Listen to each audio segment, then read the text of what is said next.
Two officers tried to detain an ordinary man, unaware they were about to face a shocking truth. When he revealed his credentials, their faces went pale. What happened next would change everything they knew about power and justice. But let's start from the beginning. On a bustling Tuesday afternoon in downtown Chicago, Darius Blackwell walked down the street, dressed in a casual hoodie and jeans, blending in with the crowd. He didn't stand out in any way. To the world, he was just another man going about his day. But to those who knew, Darius wasn't just anyone. He had just been appointed the new head of the city's internal security department, a role he had fought hard to earn. As he approached a busy intersection, two police officers, Officer Jenkins and Officer Alvarez, noticed him. At first, there was nothing that stood out about Darius. No unusual behavior, no suspicious actions. But in a split second, a fleeting look passed between the officers, a silent signal of unease. There was no reason for it, not in the conventional sense, but it was clear. Something about Darius made them uncomfortable. Officer Jenkins was the first to step forward, his gaze scanning Darius from head to toe. There was an uneasiness in his voice as he asked, "Sir, do you have any identification on you?" Darius paused, taken aback.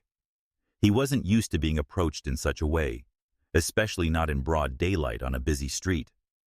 Without hesitation, he reached into his jacket and pulled out his ID, handing it over to the officer. "Here you go, officer. Is there a problem?"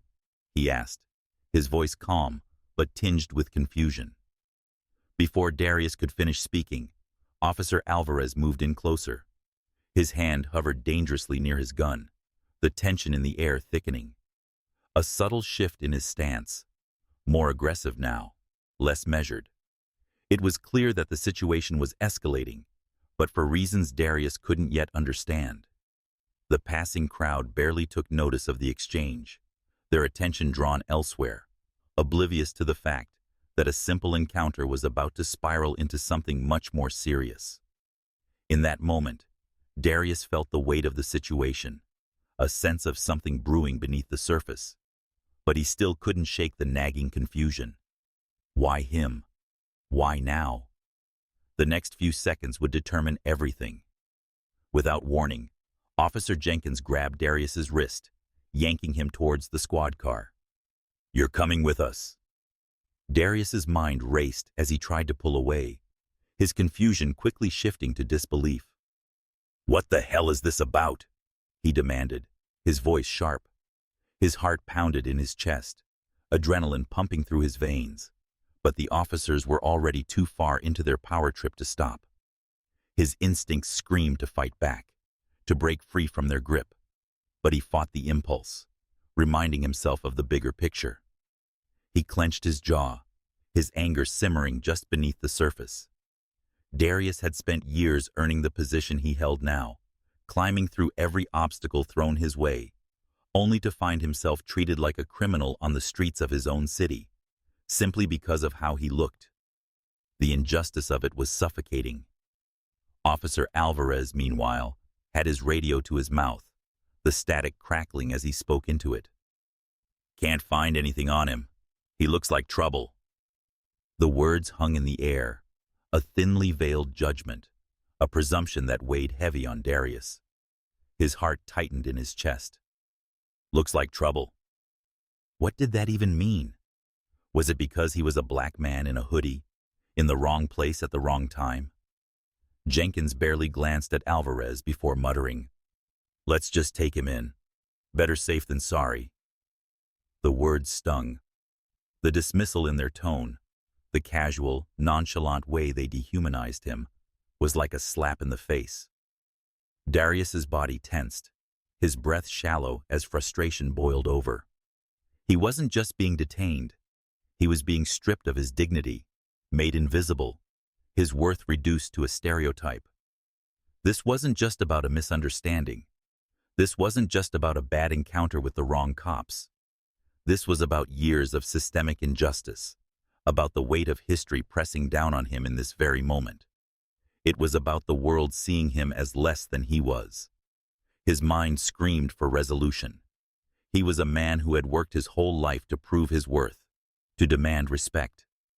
But here, in this moment, he felt small, powerless. The anger surged, righteous, deep, and consuming. But he contained it, locked it inside.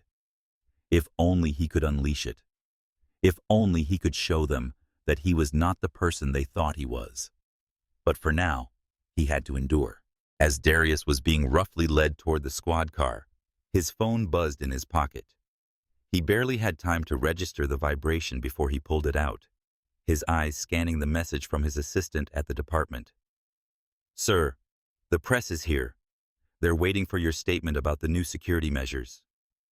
The words hit him like a slap. The new head of internal security, a man who had just earned the position through years of hard work and dedication, was being treated like a common criminal. The irony was almost too much to bear. In that instant, Darius realized how absurd the situation was. It was like a cruel twist of fate, the very same system he had worked tirelessly to protect now turning on him. But instead of breaking him, it fueled something inside him, a surge of defiance, a need to expose the injustice unfolding in real time. He stopped walking and turned to face the officers, his eyes narrowing. His voice was calm but sharp, cutting through the tension like a blade. "You have no idea who I am, do you?" Officer Jenkins, clearly confused, frowned. "What are you talking about?" Darius didn't waste another second. He reached into his pocket, pulling out his wallet. The cool leather felt heavy in his hand, a reminder of the life he had built and the responsibility he now carried. With deliberate slowness, he revealed his department ID, a crisp badge emblazoned with the title of the head of internal security. For a brief moment, the world seemed to freeze. Officer Jenkins's eyes widened, his mouth opening in disbelief. Officer Alvarez took a step back, his hand dropping from his radio. The officers who had just moments ago been so eager to treat Darius like a suspect were now frozen in place, the realization hitting them with the force of a freight train. Darius Blackwell, the very man they had been prepared to humiliate, was not just another random bystander. He was the one with the power, the one who could hold them accountable for every mistake, every wrongful action. And in that moment, they understood just how badly they had miscalculated. The silence between them was deafening. Darius stood tall, his posture unyielding. His anger was still there, simmering beneath the surface. But now there was something else too, a quiet, unwavering confidence. He wasn't just going to walk away from this. He was going to make sure it mattered. And the officers? They knew their mistake, but it was too late to undo the damage. Word spread quickly. Within minutes, Darius Blackwell was surrounded by the press, officers, and his own team from the Internal Security Department. He stood tall, his voice calm but resolute as he addressed the situation. "This is not just a failure on your part.